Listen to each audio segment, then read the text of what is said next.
জানো তো, সকালের শুরুটা আমাদের এইভাবেই হয় আর কি। আমার একটি ছোট্ট মিনি ব্লগে সকলকে স্বাগত। আমি একটু কাছাকাছি করে নিয়েছিলাম। তারপর এখানে আমাদের আরও দুটো বন্ধু থাকে, এরা এখানেই থাকে বেশিরভাগ সময়। আজকে একটু গান গেয়েছিলাম, তোমাদের সাথে শেয়ার করলাম।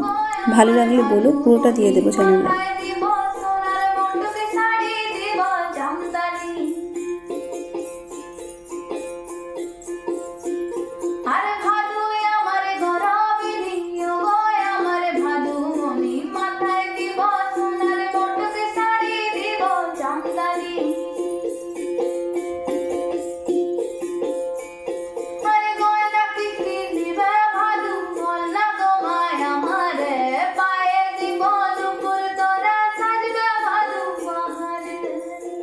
গান গাইতে গাইতে আমি পুরো গানের মধ্যে ঢুকে যাই। যাই হোক, আজকে এই পর্যন্ত। তোমরা সাথে থেকো, আবারও দেখা হবে। টাটা।